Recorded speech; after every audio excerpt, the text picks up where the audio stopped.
ఆకాశవాణి ప్రాంతీయ వార్తలు చదువుతున్నది కనపర్తి రాణి.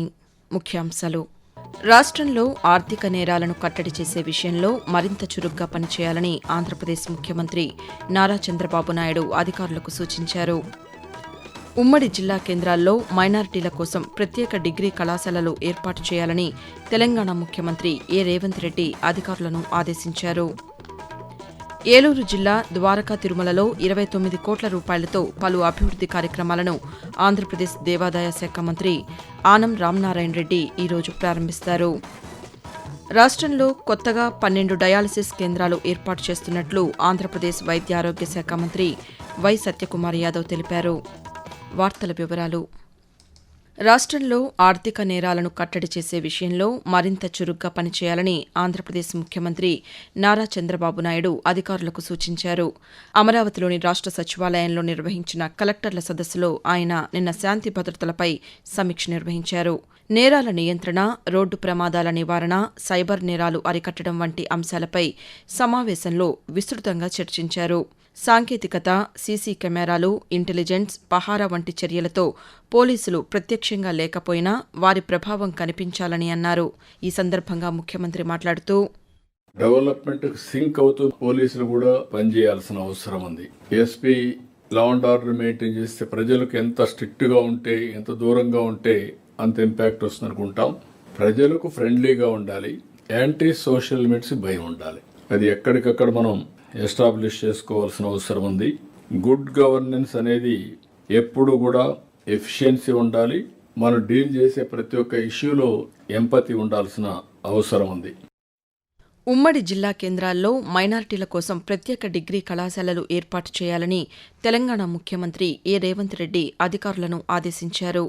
ఈ కళాశాలల్లో నైపుణ్యాభివృద్ది, ఏఐ శిక్షణకు ప్రాధాన్యత ఇవ్వాలని సూచించారు. హైదరాబాద్లోని సచివాలయంలో మైనారిటీ సంక్షేమ శాఖపై ఆయన నిన్న సమీక్ష నిర్వహించారు. ఈ సందర్భంగా ముఖ్యమంత్రి మాట్లాడుతూ, మైనారిటీ యువతకు ఉపాధి అవకాశాలు పెంచడంతో పాటు భవిష్యత్ అవసరాలకు అనుగుణంగా సాంకేతిక విద్య అందించడమే లక్ష్యంగా ఈ చర్యలు చేపడుతున్నట్లు తెలిపారు. ప్రతిభ కలిగిన మైనారిటీ విద్యార్థులను ప్రోత్సహించేందుకు ప్రత్యేక కార్యాచరణ రూపొందించాలని అన్నారు. ఇమాంలు, మౌజన్లకు ఇచ్చే గౌరవ వేతనం క్రమం తప్పకుండా విడుదల చేయాలని అన్నారు. ఆంధ్రప్రదేశ్లో సాగునీటి ప్రాజెక్టుల క్యాలెండర్ను ముఖ్యమంత్రి నారా చంద్రబాబు నాయుడు ప్రకటించారు. అమరావతిలోని రాష్ట్ర సచివాలయంలో నిర్వహించిన జిల్లా కలెక్టర్ల సదస్సులో ఆయన నిన్న సాగునీటి ప్రాజెక్టుల పూర్తి, శంకుస్థాపనల గడువులను వెల్లడించారు. ఈ ఏడాది జూన్లో ధవళేశ్వరం కాటన్ బ్యారేజ్ గేట్ల ఏర్పాటు పనులకు, జులైలో గుంటూరు కాలువ ఆధునీకరణ పనులకు శంకుస్థాపన చేయనున్నట్లు చెప్పారు. నవంబర్లో నేరడి బ్యారేజ్, వచ్చే ఏడాది జనవరిలో మద్దువలస 2వ దశ పనులకు శంకుస్థాపన, జూన్లో పోలవరం ప్రాజెక్టుకు ప్రారంభోత్సవం చేయనున్నట్లు పేర్కొన్నారు. సాగునీటి రంగంపై ప్రభుత్వ నిబద్ధతను చాటేలా మొత్తం 25 ప్రధాన ప్రాజెక్టులకు సంబంధించిన పనుల పూర్తి తేదీలు, శంకుస్థాపనల సమయాలను ఖరారు చేసినట్లు ముఖ్యమంత్రి వెల్లడించారు. ఏలూరు జిల్లా ద్వారకా తిరుమలలో 29 కోట్ల రూపాయలతో పలు అభివృద్ది కార్యక్రమాలను ఆంధ్రప్రదేశ్ దేవాదాయ శాఖ మంత్రి ఆనం రామనారాయణ రెడ్డి ఈరోజు ప్రారంభిస్తారు. ఈ ఉదయం తాడేపల్లి నుంచి ద్వారకా తిరుమల చేరుకుని స్వామివారిని దర్శించుకుంటారు. అనంతరం 12 కోట్ల 50 లక్షల రూపాయలతో నిర్మించిన క్యూ కాంప్లెక్స్ను ప్రారంభిస్తారు. అదేవిధంగా మరో 12 కోట్ల రూపాయలతో నిర్మించిన మండపాన్ని ప్రారంభిస్తారు. అనంతరం కొండపై ఉన్న శివాలయంలో 4 కోట్ల 50 లక్షల రూపాయలతో నిర్మించిన 5 అంతస్తుల రాజగోపురాన్ని ప్రారంభిస్తారు. అనంతరం ఉదయం 11 గంటలకు ద్వారకా తిరుమల నుండి విజయవాడకు చేరుకుంటారు. రాష్ట్రంలో కొత్తగా 12 డయాలసిస్ కేంద్రాలు ఏర్పాటు చేస్తున్నట్లు ఆంధ్రప్రదేశ్ వైద్య ఆరోగ్య శాఖ మంత్రి వై సత్యకుమార్ యాదవ్ తెలిపారు. టెండర్ ద్వారా ఎంపికైన ప్రైవేటు సంస్థలు వచ్చే 3 నెలల్లో వీటి నిర్వహణా బాధ్యతలు చేపట్టనున్నట్లు ఒక ప్రకటనలో పేర్కొన్నారు. ప్రస్తుతం రాష్ట్రంలో 61 డయాలసిస్ కేంద్రాలు ఉండగా కొత్త కేంద్రాలతో ఈ సంఖ్య 73కు చేరనుందని తెలిపారు. భీమవరం, పీలేరు, జమ్మలమడుగు, వెంకటగిరి, అద్దంకి, సున్నిపెంట, రైల్వే కోడూరు, కొండేపి, కోవూరు, మైదుకూరు, నందిగామ, వినుకొండ ప్రాంతాల్లో ఈ కేంద్రాలు ఏర్పాటు చేస్తున్నట్లు వెల్లడించారు. ఒక్కో కేంద్రంలో 5 డయాలసిస్ యంత్రాలు ఏర్పాటు చేసి సుమారు 1500 మంది రోగులకు ఉచిత సేవలు అందించనున్నట్లు ఆయన పేర్కొన్నారు. ఆకాశవాణి ప్రాంతీయ వార్తలు వింటున్నారు. వెనుకబడిన తరగతుల అభ్యున్నతికి విద్యే కీలకమైన అంశమని ఆంధ్రప్రదేశ్ ముఖ్యమంత్రి నారా చంద్రబాబు నాయుడు పేర్కొన్నారు. అమరావతిలోని రాష్ట్ర సచివాలయంలో నిర్వహించిన కలెక్టర్ల సదస్సులో ఆయన నిన్న మాట్లాడుతూ సామాజికంగా, ఆర్థికంగా వెనుకబడిన తరగతులను ముందుకు తీసుకురావాల్సిన బాధ్యత ప్రభుత్వంపై ఉందని అన్నారు. విద్యపై దృష్టి పెడితే వచ్చే తరానికి పురోగతి వస్తుందని పేర్కొన్నారు. ఐఐటి, ఐఐఎం, ఎన్ఐటి వంటి సంస్థల్లో రాష్ట్రానికి చెందిన 500 మంది ఎంపిక కావాలనే లక్ష్యంతో పనిచేయాలని ముఖ్యమంత్రి పేర్కొంటూ, మీరు నాకు వచ్చే 500 మంది ఐఐటి, ఐఐఎం మా పిల్లలు వచ్చారని చెప్పిన రోజున మళ్ళీ ఒకసారి మిమ్మల్ని అభినందిస్తా. అంతవరకు ఏం చేస్తారు మీరు వర్కౌట్ చేసుకోండి. How to do it, will work it out. Education మీద ఎక్కువ ఫోకస్ చేయడం, అక్కడి నుంచి ఎంప్లాయ్మెంట్ కూడా ఈ క్రాస్ సెక్షన్స్ అందరూ కూడా మీరు SC, ST, BC, minority, OCs మీరందరూ కూడా దీని మీద ఫోకస్ చేయాలి. ఆ కమ్యూనిటీ కూడా ఎక్కడికక్కడ సెగ్మెంటేషన్ కాకుండా యూనిటీ కూడా తీసుకురావాలి. At the same time justice చేయాలి. వచ్చే ఖరీఫ్ సీజన్కు ప్రభుత్వం సమగ్ర కార్యాచరణ సిద్దం చేసిందని ఆంధ్రప్రదేశ్ వ్యవసాయ శాఖ మంత్రి కె అచ్చెన్నాయుడు తెలిపారు.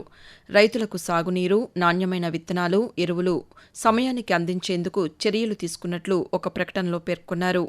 2026-27 సంవత్సరానికి 294 కోట్ల రూపాయలతో 7.46 లక్షల క్వింటాళ్ల విత్తనాలను రాయితీపై సరఫరా చేయనున్నట్లు వెల్లడించారు.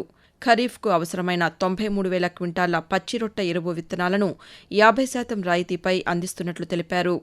ఇప్పటికే 30,000 క్వింటాళ్ల విత్తనాలు రైతు సేవా కేంద్రాల్లో సిద్దంగా ఉంచినట్లు చెప్పారు. ఈ ఏడాది 2,20,000 క్వింటాళ్ల వేరుశనగ విత్తనాలను 40% రాయితీపై ఈ నెల 20 నుంచి పంపిణీ చేస్తున్నట్లు తెలిపారు.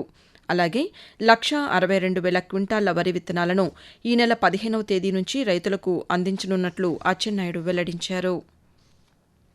మైనారిటీల సంక్షేమం కోసం ప్రధానమంత్రి జన్ వికాస్ కార్యక్రమంలో భాగంగా 287 కోట్ల రూపాయలతో మౌలిక వసతుల పనులు చేపట్టామని ఆంధ్రప్రదేశ్ మైనారిటీ సంక్షేమ శాఖ కార్యదర్శి సిహెచ్ శ్రీధర్ తెలిపారు. ఈ పనులను జూన్ నాటికి పూర్తి చేయాలని లక్ష్యంగా పెట్టుకున్నట్లు చెప్పారు. అమరావతిలోని సచివాలయంలో నిర్వహించిన కలెక్టర్ల సదస్సులో ఆయన నిన్న మాట్లాడుతూ ప్రస్తుత ఆర్థిక సంవత్సరంలో 1,000 కోట్ల రూపాయల విలువైన కొత్త ప్రతిపాదనలు కేంద్రానికి పంపనున్నట్లు వెల్లడించారు. ఇమాంలు, మౌజన్లు, పాస్టర్లకు గౌరవ వేతనాలు, హజ్ యాత్రికులకు ఆర్థిక సహాయం, మసీదుల నిర్వహణ వంటి కార్యక్రమాలను ప్రభుత్వం కొనసాగిస్తోందని శ్రీధర్ తెలియజేశారు. వాతావరణం.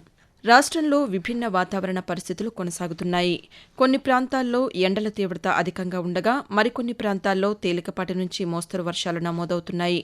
కొమరిన్ ప్రాంతం నుండి విదర్భ, మరట్వాడ, అంతర్ కర్ణాటక, రాయలసీమ, తమిళనాడు మీదుగా నైరుతి మధ్యప్రదేశ్ వరకు ద్రోణి విస్తరించి ఉందని అమరావతిలోని భారత వాతావరణ కేంద్రం తెలిపింది. వీటి ఫలితంగా ఉత్తర కోస్తా, యానాంలో ఈరోజు తేలికపాటి నుండి మోస్తరు వర్షాలు లేదా ఉరుములతో కూడిన జల్లులు కొన్ని చోట్ల కురిసే అవకాశం ఉందని వాతావరణ కేంద్ర అధికారి ఎల్ నారాయణ పేర్కొంటూ, ఉత్తర కోస్తా ఆంధ్రప్రదేశ్ మరియు యానాంలో తేలికపాటి నుండి మోస్తరు వర్షాలు లేదా ఉరుములతో కూడిన జల్లులు కొన్ని చోట్ల కురిసే అవకాశం ఉంది. ఉరుములతో కూడిన మెరుపులు మరియు ఈదురుగాలులు గంటకు 40 నుంచి 50 కిలోమీటర్ల వేగంతో వీచే అవకాశం ఉంది. ఇక దక్షిణ కోస్తా ఆంధ్రప్రదేశ్ లో తేలికపాటి నుండి మోస్తరు వర్షాలు లేదా ఉరుములతో కూడిన జల్లులు 1 లేదా 2 చోట్ల కురిసే అవకాశం ఉంది. ఉరుములతో కూడిన మెరుపులు మరియు ఈదురుగాలులు గంటకు 40 నుంచి 50 కిలోమీటర్ల వేగంతో వీచే అవకాశం ఉంది. మరోవైపు తెలంగాణలో రానున్న 2 రోజుల పాటు తేలికపాటి నుంచి మోస్తరు వర్షాలు అక్కడక్కడా కురిసే అవకాశం ఉందని హైదరాబాద్లోని వాతావరణ కేంద్రం వెల్లడించింది.